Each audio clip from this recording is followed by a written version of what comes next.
வணக்கம் மக்களே, welcome to சில நேரம் சில சினிமா. இன்னைக்கு நாம பார்க்க போற படம் என்னன்னா நோபடி. வர வெள்ளிக்கிழமை நோபடி பார்ட் ரிலீஸ் ஆகுது. அதுக்கு முன்னாடி தடாலடியா அந்த நோபடி பார்ட் 1 படத்தை பார்த்துடலாம் வாங்க. கதையை ஓபன் பண்ணா மூஞ்சில கீரலோட ஒரு கிழடனை காட்டுறாங்க. கோட்டுக்குள்ள கையை விட்டு ஒரு சிகரெட் பாக்கெட் எடுத்து மெதுவா பத்த வைக்கிறான். அடுத்து ரெண்டாவது தடவை கோட்டுக்குள்ள கையை விட்டு ஒரு டின் எடுக்கிறான். அது என்னன்னு பார்த்தாக்கா ஒரு அனிமல்ஸோட சாப்பாடு. அடுத்ததான் மறுபடியும் கோட்டுக்குள்ள கையை விட்டு இந்த தடவை பூனையை வெளியெடுக்கிறான். அப்படியே கேமராவை திருப்பினா எதுக்கு உட்காந்துருக்காங்க எவ்வியும் போலீஸும். அப்பதான் புரியுது இது விசாரணைக்கான இடம்னு. யோ நீ யாரியா அப்படின்னு கேட்க படம் பேர் ரெஜிஸ்டர் பண்ற மாதிரி அப்படியே டைட்டில் கார்டு போட்டு படத்தை ஆரம்பிக்கிறானுங்க. தலைவனோட வாழ்க்கை ஒரு சாதாரண வாழ்க்கை. காலையில ஜாகிங் போயிட்டு பஸ் ஸ்டாண்ட்ல பஸ்ஸுக்கு வெயிட் பண்ணி அப்புறம் மெட்ரோக்கு வெயிட் பண்ணி அதுக்கப்புறமா வேலைக்கு போய் அங்க ஒரு ஆடிட்டிங் வேலை பார்க்கறான். வீட்டுக்கு வந்தா புள்ள கண்டுக்கிறது இல்ல, பொண்டாட்டி மதிக்கிறது இல்ல, ஓட்ட வாழ்க்கை அப்படின்னு நினைச்சிட்டு இருக்கான். செவ்வாய்க்கிழமை குப்பை கொட்டுறனால ஆனா வண்டிக்காரன் இவன் வரதுக்கு முன்னாடியே போயிட்டான். இவன் சாப்பிடறதை இவனே பேக் பண்ணிட்டு மறுபடியும் பஸ் ஸ்டாண்ட்ல பஸ்ஸுக்கு வெயிட் பண்ணி அப்புறம் மெட்ரோக்கு வெயிட் பண்ணி அதுக்கப்புறம் வேலைக்கு போயிட்டு வீட்டுக்கு வந்தா புள்ள கண்டுக்கிறது இல்ல, பொண்டாட்டி மதிக்கிறது இல்ல, மறுபடியும் தனியா தூங்கிட்டு இருக்கான். புதன்கிழமை ஏதோ ஒரு பார்க்ல 2-3 புள்ள போட்டு அதுக்கப்புறம் மறுபடியும் பஸ், மறுபடியும் மெட்ரோ, மறுபடியும் வேலை, மறுபடியும் வீடு, மறுபடியும் அசிங்கம். இப்படியே இந்த ஒரு வாரம் நடக்க நடக்க இவனுக்கு எரிச்சலாகுது. ஒரு உப்பு சப்பு இல்லாத வாழ்க்கையை வாழ்றோமேன்னு இவனுக்கு தோணுது. திங்கட்கிழமை நல்லேருவா அப்போ வீட்டுல ஒரு சத்தம் கேக்குது. என்னடா எந்திரிச்சு பார்த்தா அப்புல தூங்கிக்கிட்டு இருக்கா. சரி பையன் ரூம்ல போய் பார்த்தாக்கா அவன் போன் நோண்டிக்கிட்டு இருக்கான். சத்தம் கீழ இருந்து வந்து தெரிஞ்சு அங்க 2 திருட வந்திருக்காங்க. கப்பல் தீவ்ஸ் போல புருஷனும் போராண்டி சேர்ந்து வந்திருக்காங்க. வந்தவங்க கிட்ட ஒரு பிரச்சனையும் இல்ல. அந்த தட்டுல சில்லற காசுல இருக்கு, எத்தனை கிளம்புறீங்க. ஹீரோ எவ்வளவு பொறுமையா சொன்னாலும் உன் கையில வாட்ச் இருக்குல்ல அதை கழட்டி கொண்டு திருட வந்த பொண்ணு சொல்ல தேயாச்சு விட்டு வைங்களேன் அப்படின்னு கேட்கிறான். அதெல்லாம் கண்டுக்காம அந்த பொண்ணு அவன் வாட்சை கழட்டும் போது அவன் கையில ஒரு டாட்டூ இருக்கிறத அவன் கவனிக்கிறான். பேராசை பிடிச்ச அந்த பொண்ணு விரல்ல இருக்கிற கல்யாண மோதத்தை கழட்டி கொடுன்னு கேட்க அதெல்லாம் முடியாதுன்னு சொல்லிட்டு இருக்கான். இப்படி இவங்க 2 பேரும் பேசிக்கிட்டு இருக்கும் போது நம்ம ஹீரோவோட பையன் மாடியில இருந்து அந்த திருட்டு பையன் மேல குதிச்சிட்டான். அவன் கழுத்தை பிடிச்சி லாக் பண்ணி விடவே மாட்டேன்னு சொல்லிட்டு இருக்க இந்த திருட்டு பொண்ணு அவன் முன்னாடி கண்ணை நீட்டுறா. அவன் பின்னாடி இருந்து வந்து நம்ம ஹீரோ பேட் எடுத்து ஓங்கிடலான்னு பார்க்கும்போது டக்குன்னு எதையோ பார்த்து ஸ்டன் ஆகி நிக்கிறான். ஹீரோவோட பையன் கிட்ட அவனை போக வெட்டுரு அப்படின்னு சொல்றான். அவனுக்கு ஒண்ணும் புரியல. எதுக்குப்பா போக வேணும் அப்படின்னு கேட்க அதெல்லாம் சொல்றத கேளு, அவனை விடு அப்படின்னு சொன்னோன்னே திருடனை விட்டதும் பையன் கண்ணாமெட்டில அடி. அதுக்கப்புறம் அவங்க அங்க இருந்து தப்பிச்சு போயிட்டாங்க. ஹீரோ கதவை சாத்திட்டு பையனுக்கு கை கொடுக்கும் போது அந்த கையை தட்டி விட்டு உங்களுக்கு அறிவு இல்லையா, எதுக்கான விட சொன்னீங்க அப்படின்னு கத்திரி கிளம்பிட்டான். போலீஸ் வந்து என்கொயரி பண்ணிக்கிட்டு இருக்காங்க. ஐயோ பையன் தான் அவனை பிடிச்சி வச்சிருக்கானே, நீ நினைச்சா அவன் அடிச்சிருக்கலாம், ஏன் அடிக்காம விட்ட அப்படின்னு கேட்கறான். ஏத்துக்கு என் குடும்பமா இருந்தா மூஞ்சியை உடச்சிருப்பேன் அப்படின்னு சொல்லி கலாச்சி கிளம்பிட்டான். அன்னைக்கு நைட்டு ஹீரோக்கு தூக்கம் வரல, அதனால கீழே வந்து தனியா படுத்துட்டு இருக்கான். அப்ப அவளோட பொண்ணு வந்து நானும் அவன் கூட படுத்துக்கலாமான்னு கேட்கறா.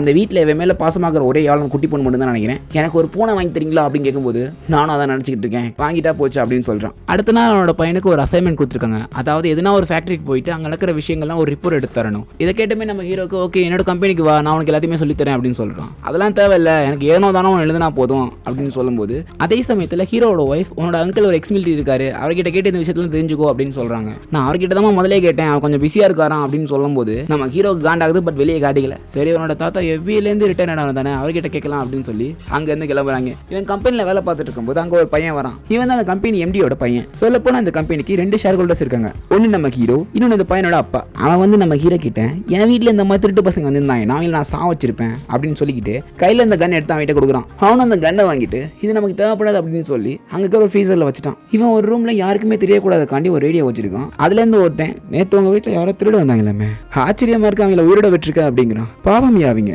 புதுசா திருட வந்துட்டு பாயன் போல ரொம்ப பயந்துட்டு இருந்தாங்க. இருந்தாலும் பரவாயில்ல, நம்ம வீட்லயே வந்து கரைச்சி கொடுத்துட்டு இருக்காங்க அடிக்க போனேன். அப்பதான் பார்த்தா அவன் கன்ல புல்லட்டே இல்லை. அந்த ரேடியோல இருக்கிறவன் என்ன கன்னு அப்படின்னு கேட்க 38 ஸ்பெஷல் கன்னு கரெக்டா சொல்றான். ஒரு சாதாரண ஆடிட்டருக்கு இதெல்லாம் தெரிஞ்சுக்கணுங்கிற எந்த அவசியமும் இல்லை. அப்போ இவன் யாரா இருப்பான்னு யோசிச்சு பாருங்க. இவன் அங்க இருந்து ஒரு முதியோர் இல்லத்துக்கு கிளம்புறான். அங்கதான் அவனோட அப்பா இருக்காரு. சோ அவர்கிட்ட போயிட்டு மனசே சரியில்லப்பா, இதோ ஒன்று அடிச்சுக்கினே இருக்கு அப்படின்னு சொல்லிட்டு இருக்கான். அதுக்கு அவங்க அப்பா வாழ்க்கையை ஒரே மாதிரி கொண்டு போகாத, அது நல்லா இருக்காது, ஏதாவது ஒண்ணு பண்ணு அப்படின்னு சொல்றாரு. இவன் வீட்டுக்கு வந்து தன்னோட பிள்ளைய பார்த்துட்டான். என்னடா ஸ்கூல் எப்படி போச்சு அப்படின்னு கேட்க ஏதோ கொஞ்சம் போச்சுன்னு சொல்றான். அங்க அவனோட பொண்ணு ஒரு தட்டை கையில வச்சுட்டு இருக்கா. நான் ஒரு பிரேஸ்லெட் வச்சிருந்தேல, அது இதுலதான்ப்பா இருந்துச்சு, அதை காணோம், எனக்கு அது வேணும்ப்பா அப்படின்னு சொல்ல அவ்வளோ நேரம் பொழைச்சு போட்டு நினைச்ச நம்ம ஹீரோ இனி அவங்க பொழைக்கவே கூடாதுன்னு நினைச்சிட்டு எல்லாரும் தூங்கிக்கிட்டு இருக்க நேரத்துல இது அவங்க அப்பாவோட ரூமுக்கு போயிட்டு அதான் அந்த முதியோர் இல்லம் அங்க போயிட்டு அவங்க அப்பாவோட சட்டை, FBI பேட்ச், கன்னு, பணம் அனைத்தையுமே எடுத்துக்கிட்டு அங்க இருந்து ஜூட்ட விட்டான். திருட வந்த ஒரு பொண்ணு கையில ஒரு டாட்டூ போட்டிருப்பா. அதனால இருக்கிற எல்லா டாட்டூ கடையும் போய் நான் ஒரு FBI ஏஜென்ட், இந்த டாட்டூவா உங்ககிட்ட வர கஸ்டமர்ஸ் யாராவது போட்டிருக்காங்களா அப்படின்னு கேட்க முக்காவாசி கடை இல்லைன்னு தான் சொல்றாங்க. பட் கடைசியா ஒரு கடையில போய் கேட்கும்போது அதே மாதிரி நான் ஒரு FBI ஏஜென்ட் அப்படின்னு கார்டு எடுத்து நீட்ட இந்த ஐடி கார்டு எக்ஸ்பைரி ஆகி 20 வருஷம் ஆச்சு, யாரை ஏமாத்துற அப்படின்னு கண்டுபிடிச்சிட்டான். சரி எதுக்கு வீண் பேச்சு, இந்த பணத்தை வச்சுக்கிட்டு இந்த டாட்டூவை நீங்க யாருக்கு போட்டீங்கன்னு சொல்றீங்களா அப்படின்னு கேட்டாலும் அவங்க சொல்ற மாதிரி தெரியல. எங்க கிட்ட இல்லாத பணமா நீ பணத்தை எடுத்து நீட்டுற அப்படின்னு தௌலத்தா பேசுறாங்க. இப்படி பேசிக்கிட்டு இருக்க அவன் கையில இருந்த ஒரு டாட்டுவை அங்க ஒருத்தன் பாத்துடுறான். தகச்சு போயிட்டு தேங்க்யூ ஃபார் யுவர் சர்வீஸ் அப்படின்னு சொல்லிக்கிட்டு ஒரு ரூமுக்குள்ள போய் 10-12 லாக் போட்டு க்ளோஸ் தி டோர் அப்படின்னு கதவை முட்டான். அவ்வளோ அல்ல போன அந்த டாட்டு மேல. திரும்பி ஹெல்ப் பண்ண முடியுமா முடியாதா அப்படின்னு கண்ணாலே கேட்டதுக்கு பண்ணிட்டா போச்சு அப்படின்றாங்க. சோ அவனும் இவங்க வீட்டுல திருடின அந்த கப்பல் திருடங்களை கண்டுபிடிக்க கிளம்பிட்டான். அவங்க 2 பேரும் சாப்பிட்டுட்டு இருக்க அவங்களுக்கே தெரியாம அவங்க வீட்டுல பதுங்கி இருக்கான். கரெக்டா என்ட்ரி கொடுத்து வாய் மேலே பொல்லின்னு வச்சோனே வாய் வெத்தலை பாக்கு போட்டுருச்சு. ஓ மூஞ்சிக்கு கண்ண நீட்டுற அளவுக்கு நீ பெரிய ஆளு கிடையாதா? என் வாட்சுங்க அப்படின்னு கேட்டு அந்த பொண்ணு வாட்ச் கொடுத்துருது. அந்த பிரேஸ்லெட் எங்க அப்படின்னு கேட்க ஐயா சத்தியமா நாங்க பிரேஸ்லெட்லாம் எடுக்கவே இல்லை சொன்னாலும் அவன் நம்ப மாட்டான். இப்ப மட்டும் பிரேஸ்லெட் வரலன்னு வச்சுக்கோங்க நீ செத்துருவ அப்படின்னு அவனை படுக்க போட்டு அவன் முன்னாடி கன் நீட்டுறான். சரி சுற்றுலான்னு பார்க்கும்போது அங்க ஒரு குழந்தை ரசத்தம் கேட்குது. அந்த குழந்தைய பார்த்து பரிதாபப்பட்டு பொழைச்சு போன விட்டுறான். வெளியே வந்து அந்த கோவத்தை காட்டுறதுன்னு தெரியாம மாஸ்டர் பட விஜய் சேதுபதி மாதிரி பொங்கு குத்துறான். கட் பண்ணா ஒரு பஸ்ல கையெல்லாம் ரத்தமாகி உட்காந்துருக்கான். அந்த பஸ்ஸுக்கு பக்கத்துல குடிபோதையில வந்து 4-5 பேரு ஒரு ஆக்சிடென்ட் பண்ணி விட்டாங்க. எங்களையும் பஸ்ஸுக்குள்ள ஏத்துங்க அப்படின்னு ரொம்ப ரகல பண்ணதும் அந்த டிரைவர் உள்ள ஏத்திட்டாங்க. பஸ்ஸுக்குள்ள மொத்தம் 3 பேர் தான். நம்ம ஹீரோ, ஒரு பொண்ணு, இன்னொருத்தன் தடிமாடு மாதிரி இருக்கான். பிளஸ் இப்போ வந்து 5-6 பேர். அந்த பொண்ணு கிட்ட ராகிங் பண்றாங்க. நம்ம ஹீரோக்கு அவ்வளவு சந்தோஷம். கையெல்லாம் பரபரன்னு இருக்கு. யாரையும் அடிக்க முடியலன்னு ஒரு துக்கத்துல இருக்கும்போது தொக்கா வந்து சிக்கினாங்க பாத்தீங்களா. நேரா எந்திரிச்சு டிரைவர் வந்து போலீஸுக்கு கால் பண்ண ட்ரை பண்ணாங்க. நீங்க ஒன்னும் பண்ண வேண்டாம் மேடம், ஜஸ்ட் நீங்க வெளியே போய் நில்லுங்க, I will take care of the guys அப்படின்னு டாப்ல கதவை மூடி அவர்கிட்ட இருந்த கன் எடுத்து நீட்டினதும் எல்லாரும் அலறி போயிட்டாங்க. இருந்தாலும் அந்த கன்ல இருக்கிற புல்லட்லாம் எடுத்துட்டு உங்களை அடிச்சு ஓட விட போறேன்டா அப்படின்னு சொன்னதும் எல்லாரும் பயப்படுவாங்க. பார்த்தா கெக்க சிரிச்சிட்டு இருக்காங்க. மாட்டடி காட்டடி மாதிரி இது என்ன அடினே தெரியல. அந்த மாதிரி ஒரு அடி வாங்குறாப்ல அடி கொடுக்குறாப்ல ரெண்டையும் மிக்ஸ்ட் ஆஃப் கலந்து எல்லாம் புரட்டி எடுத்துட்டாரு. தலையணை தூக்கி பஸ்ல இருந்து வெளியே போறாங்க. என்னதான் கை கால் உடஞ்சாலுமே மறுபடியும் உள்ள வந்து வாங்கடா பாத்துக்கலாம் அப்படின்னு மறுபடியும் ஃபைட் பண்ணிக்கிட்டு இருக்கான். சோ ஒரு கட்டத்துல இவன் கீழே விட்டு துப்பாக்கிய அங்க இருந்த ஒருத்தன் அதுல புல்லட்லாம் லோட் பண்ணிட்டு இவனை சுடுறதுக்காகவே நீட்ட பார்த்தான். அந்த நேரத்துல பஸ்ல இந்த கம்பியை புடுங்கி ஃபர்ஸ்ட் அவன் கையில அடி, அப்புறம் அவன் தொண்டை மேலே அடி. அவனுக்கு தொண்டையில் லாக் ஆயிட்டு மூச்சுட முடியல. கீழே கடந்து கஷ்டப்பட்டு இருக்கான். அவனை பார்த்ததும் தலைவனுக்கு கொஞ்சம் இறக்க வந்துருச்சு. ஐயோ பாவம், இவனுக்கு ஏதாவது பண்ணணுமே அப்படின்னு சொல்லிட்டு அங்க இருந்து ஒரு ஸ்ட்ரா எடுத்துட்டு மெர்சல் படத்துல கிரெடிட் கார்டை வச்சு கழுத்துல கோடு போடுவாங்க மாதிரி இவன் கத்தியை வச்சு ஒரு கோடு போட்டு உள்ள ஒரு ஸ்ட்ரா இறக்கிட்டான். இப்ப மூச்சுட முடியும்ல. வாட்டர் டேலண்ட் கை. அந்த டிரைவர் கிட்ட அவங்களோட போனை கொடுத்துன்னு அங்க இருந்து கிளம்பிட்டான். வீட்டுக்கு வந்துட்டு அவரோட பொண்டாட்டி அவரை ரத்த குறையோட பார்த்ததும் அதிர்ச்சியில ஒண்ணுமே பண்ணாம யூசுவலா நடக்கிற மாதிரி அதுக்கு ஃபெவிகால் போட்டு ஒட்டிக்கிட்டு இருக்கான். அப்போ சில பல கேள்வி கேட்கிறான். நாம் எதுக்கு ஒரு நாள் பிரிஞ்சுக்கிட்டு இருந்தோம், எதுக்கு பேசாம இருக்கும், ஒரே வீட்டில் உட்காந்துட்டு ஒண்ணு மணி பேசாம இருக்குமே, இதான் நியாயமா அப்படின்னு சரியான கேள்வி கேட்கிறான். அப்படிலாம் பேசி முடிச்சுட்டு நைட்டு எப்பவுமே இவங்க 2 பேருக்கு நடுவில் ஒரு தலகாணி இருக்கும், அதை தூக்கி போடுறாங்க. சண்டை சால்வு, இவங்க சமாதானம் ஆயிட்டாங்க. புரியுது. நம்ம வில்லன் பக்கம் வருவோமா. இந்த பக்கம் வில்லன் ஒரு பார்ட்டியில டான்ஸ் ஆடி பாட்டு பாடி ஜாலியா இருக்கும். வழியில ஒருத்தன் நம்ம வில்லனை பார்த்து முறைச்சிக்கிட்டு இருக்க அங்க அவனை எதுவும் சொல்லாம அங்க இருந்து கடந்து போயிடுறான். இவனோட குரூப் கிட்ட ஐக்கியமாயிடுறான். சொல்ல போனா இவனோட குரூப்லாம் ஒரு பிளாக் மணியை வச்சு சம்பாதிக்கிற குரூப்ஸ். ஸோ நிறைய ஷேர் ஹோல்டர்ஸ் இருப்பாங்க. ஸோ அதுல ஒருத்தன் நீங்க இந்த மாதிரி பாட்டு பாடி ஜாலியா இருந்தீங்கன்னா உங்களை பார்த்து எல்லாருக்கும் எப்படி பயம் வரும், உங்களை பார்த்து மற்றவங்களுக்கு பயம் வரணுங்க, அப்போதான் அந்த பணம் பாதுகாப்பா இருக்கும்னு சொல்ல கொஞ்ச நேரத்துக்கு முன்னாடி வில்லனை பார்த்து முறைச்சிக்கிட்டு இருந்த ஒருத்தனை கையில இந்த கிளாஸை ஒச்சு அவனை அடி அடிச்சு அங்கே கொண்டு போட்டுறான். இந்த பயம் போதுமா அப்படின்னு ஒரு லுக்கு விட்டான். அவன் அதுக்கு அரண்டு போய் நிக்கிறான். பக்கத்துல இருந்த ஒருத்தன் நீ கொன்னது யார் தெரியுமா, அவனும் one of the shareholder தான், சரி கொண்டுட்ட, அவனோட பங்கலை நம்ம பிரிச்சு எடுத்துக்கலாம்ப்பா அப்படின்னு சாதாரணமா பேசுறாங்க. அப்போ வில்லனுக்கு ஒரு போன் வருது. அவன் தம்பி மேல யாரும் கை வச்சுட்டாங்க, அவன் இப்ப ஹாஸ்பிட்டல்ல இருக்கான் அப்படின்னு. இவனும் அந்த ஹாஸ்பிட்டலுக்கு போய் பார்த்தா நம்ம ஹீரோ கிட்ட தொண்டையில வாங்கின ஒருத்தன் தான் அவன் தம்பி. ஆமா, அவன் கூட போன தடிமாட்டு பசங்க எல்லாத்தையுமே சாத்துன்னு சாத்துட்டான். என்னன்னு பார்த்தா இவ்வளவு பேர் கூட இருந்தோம், என்னடா புடிங்கிட்டு இருந்தீங்க, சரி வந்தது எத்தனை பேர் அப்படின்னு கேட்க ஒருத்தன் தான் என்கிட்டயே போய் சொல்றியா அப்படின்னு அதுக்கு கோவப்பட்டு அவன் காலை உடச்சிக்கிட்டு இருக்கான். சரி அவனை எப்படி கண்டுபிடிக்கிறதுன்னு கேட்க அந்த அடி வாங்கினதுல ஒருத்தன் அவனோட மெட்ரோ கார்டை வச்சிருக்கான். சண்டை போட்டதுல அந்த மெட்ரோ கார்டு அங்கேயே விழுந்திருக்கும் போல. இந்த பக்கம் நம்ம ஹீரோ எப்பயும் போல ஜாகிங் போறான். ஆனா இந்த தடவை அவன் முகத்துல ஒரு பொலிவு தெரியுது. வீட்டுக்கு வந்து புள்ளையாண்டாள் கிட்ட நீ அன்னைக்கு திருடன் கூட சண்டை போட்ட பாத்தியா, உன நினைச்சா எனக்கு ரொம்ப பெருமையா இருக்குன்னு பாராட்டிக்கிட்டு இருக்கான். சரி அந்த நேரத்துல அவன் வீட்டு லேண்ட்லைன்ல ஒரு போன் அடிக்குது. போனை எடுத்தா அன்னைக்கு ஒரு தடவை ஃபேக்டரியில ரேடியோ மூலமா ஒருத்தங்கிட்ட பேசினா பாத்தீங்களா, அவன் தான் அந்த தடவை போன் மூலமா வந்திருக்கான். நீ அடிச்சது யார் தெரியுமா, ஒரு பெரிய ரவுடிய, ஒரு பெரிய பிரச்சனையை உண்டாக்கிட்ட, ஒழுங்கு மேல நான் சொல்ற ஆளை போய் பாரு அப்படின்னு சொல்ல இவன் போனை கட் பண்ணிட்டான். லேண்ட்லைன் மூலமா கால் பண்ணி சொன்னவன் இப்ப டைரக்டா போன் மூலமாவே மெசேஜ் அனுப்பான், தயவு செஞ்சு இந்த பார்பரை போய் பாரு அப்படின்னு. இவன் அந்த பார்பரை போய் பார்க்க அங்க ஒரு மொட்டையன் சரச்சிக்கிட்டு இருக்கான். நம்ம ஹீரோ வந்ததும் அவங்க கிட்ட எல்லா டீடைல்ஸுமே கொடுத்துட்டான். வில்லங்காரனுமே நம்ம ஹீரோ யாருன்னு கண்டுபிடிக்கிறதுக்காக அவன் ஒரு FBI மிரட்டி அவனோட இன்ஃபர்மேஷன் கேதர் பண்ண ட்ரை பண்றான். அந்த FBI ஆலேயே அதை ட்ரை பண்ண முடியல. அண்டர் கிரவுண்ட்ல தான் முக்கியமான ஃபைல்ஸ் எல்லாம் வச்சிருப்பாங்க. அந்த இடத்துக்கு போய் அவனோட பேர்ல ஏதாவது டாக்குமெண்ட்ஸ் இருக்கா அப்படின்னு செக் பண்ண பார்க்கும்போது தான் ஹீரோ சம்பந்தப்பட்ட நிறைய விஷயங்கள் அந்த டாக்குமெண்ட்ஸ்ல அடிக்கப்பட்டிருந்தது. இருந்தாலும் கொஞ்சம் விஷயங்கள் தெரிய அதெல்லாம் போட்டோ எடுத்துட்டு வில்லனோட அடியாள்னு ஒரு ஒருத்தி இருப்பா, அவ தான் அந்த வெப்பியை மிரட்டி இருப்பா. எடுத்த போட்டோஸ் எல்லாத்தையுமே அவளுக்கு சென்ட் பண்ணிட்டான். அவ இதெல்லாம் பார்த்ததும் எல்லாத்தையுமே காப்பி போட்டு கொடுத்து அந்த வில்லன் முன்னாடி வீசி எறிஞ்சிட்டு, இதுக்கப்புறம் நான் உங்ககிட்ட வேலை பார்க்க மாட்டேன் அப்படின்னு சொல்லி அங்கிருந்து கிளம்பிடுறா. என்னத்தை பார்த்தான்னு தெரியல, அவ்வளோ அல்லு. இந்த பக்கம் ஹீரோ ஜாலியா வீட்டுல இருக்கும்போது அப்ப புரியுது நம்மள போட்டு தள்ளறதுக்கு வில்லன் ஆள் அமைச்சிருக்கான் அப்படின்ட்டு இவனோட ஃபேமிலியை சேஃப்டியா பேஸ்மெண்ட்டுக்கு கொண்டு போய் லாக் பண்ணிடுறான். நான் உயிரோட இருந்தா திரும்ப வந்து இந்த கதை திறக்கிறேன், தயவு செஞ்சு போலீஸ் கால் பண்ணியாத அப்படின்னு சொல்லி லாக் பண்ணிடுறான். கதை உடச்சிட்டு வந்த வில்லனோட அடியாடுங்களாம் நம்ம ஹீரோ கிட்ட வாங்கி கட்டிக்கிறானுங்க. ஒவ்வொருத்தனுக்கும் ஒவ்வொரு மாதிரி அடி விழுகுது. அங்க இருக்கிற மட்டையை வச்சு எல்லா மண்டையும் உடைக்கிறான், கத்தியை வச்சு எல்லாரையும் கதம் பண்ணி முடிக்கிறான். எவ்வளவுதான் சமாளிச்சாலும் கரண்ட் சாக்கு வச்சு அவனை மயக்கமடை செஞ்சிடறாங்க. அவனை டிக்கில தூக்கி போட்டு கார்ல கொண்டு போயிட்டு இருக்காங்க. அப்போ உயிர் பொழைச்ச 4-5 பேர்ல ஒருத்தன், எனக்கு ரத்தம் ரொம்ப ப்ளீட் ஆகுது, ஹாஸ்பிட்டல் போவோம், அதுக்கப்புறமா இவனை போய் டெலிவர் பண்ணிடலாம் அப்படின்னு சொல்ல, அதெல்லாம் முடியாது, பார்த்தேல எத்தனை பேர் அடிச்சு போட்டிருக்கான், ஃபர்ஸ்ட் இவன் டெலிவர் பண்ணிடுவான், அடுத்து இவனாச்சு அவங்களாச்சு அப்படின்னு சொல்லிட்டு இருக்க. டிக்கில இருந்த இவன் கையில ஹேண்ட் கஃப் போட்டிருப்பாங்க. ஒரு கட்டவரில் உடச்சு கையை ரிலீஸ் பண்ணி அங்க ஒரு தீயணைப்பான் இருக்கும், அதை எடுத்துட்டு பின்னாடி உட்காந்துட்டு இருக்கவன் சீட்டை டக்குன்னு உதச்சு காரு ஃபுல்லா புகையாக்கி விட்டான். நேரா ஒரு போஸ்ட் மார்ட்டத்துல மோதி தப்புக்கால் கால் கவுந்து எல்லாரும் இறந்து போயிட்டாங்க, இவனை தவிர. அங்க ஒருத்தன் உயிருக்கு பொழைச்சிக்கிட்டு இருக்க. சாக போற கடைசி தருவாயிலையும் நீ யாரு என்னன்னு கேட்க, நான் ஒரு சாதாரண ஆடிட்டர் தான்ப்பா அப்படின்னு அவன் கதையை முழுசா சொல்லி முடிக்கிறதுக்குள்ளேயே இவன் புட்டுக்கினான். ஹீரோவோட டாடாக்கு போன் அடிச்சு, அப்பா கொஞ்சம் ஜாக்கிரதையாரு அப்படின்னு சொல்ல, ஏன்டா மவனே அப்படின்னு கேட்டா, உன்னை கொல்றதுக்கு எப்ப வேணா தேடி வருவாங்க, ஸோ ஜாக்கிரதையாருன்னு சொல்ல அந்த மனுஷனுக்கு பயம் இல்லாம சிரிச்சுட்டு இருக்காப்ல. எப்படா ஆக்ஷன் பிளாக் வரும்னு தெரியாது போல. ஹீரோவோட வீட்டுக்கு போய் பேஸ்மெண்ட்ல இருக்க அந்த டோரை ஓப்பன் பண்ணிட்டு அந்த சின்ன பொண்ணோட கண்ணை மூடிட்டு கார் வரைக்கும் வரணும் என்ன அப்படின்னு சொல்றான். அந்த பொண்ணு சிரிச்சுக்கினே வந்துட்டு இருக்கு. ஆனா கண்ணை மூடாத மிச்சம் 2 பேரும் அங்க அடிச்சு போட்ட அடியாளை பார்த்து மேல 2 போய் வந்துட்டு இருக்கானுங்க. அந்த பையனுக்கு ஜர்க் ஆகுது. இந்த ஆளை பார்த்தா நம்ம கோலன்னும் ஒரு போகத்துல போட்டுருந்தா இருக்கும் அந்த மாதிரி பார்த்துட்டு இருக்கான். வெளியே வந்து பொண்டாட்டிக்கிட்ட, எங்கேயோ ஏதோ ஒரு இடத்துல நான் விட்ட குறை தொட்டக்கரெல்லாம் வந்துகிட்டு இருக்கு, அதை நான் முழுசா முடிச்சுட்டு வந்து நானே உங்களை பாக்குறேன், அது வரைக்கும் சேஃப்டியா ஒரு இடத்துல இருங்க அப்படின்னு சொல்லிடுறான். உயிரோட பொழைச்சு வந்தா சரி அப்படின்னு அவன் பொண்டாட்டி அங்கிருந்து கிளம்பிடுறான். இவங்க எல்லாரும் கிளம்பின அப்புறம் வீட்டுக்குள்ள போயிட்டு உசுரோட இருந்த 4-5 பேரை மட்டும் ஒரு சோஃபால உட்கார வச்சு பேசிக்கிட்டு இருக்காரு. தம்பிகளா, ஒருத்தனை கொல்ல வரவனா அவன் யாரு, என்ன பண்ணா, என்ன பண்ணிக்கிட்டு இருந்தாலும் தெரிஞ்சுக்கணும். இப்படி ஏனோதானு வந்தா யாருக்கு நட்டம், இப்போ உங்க உசு தானே போச்சு அப்படின்னு சொல்லிக்கிட்டு இருக்க.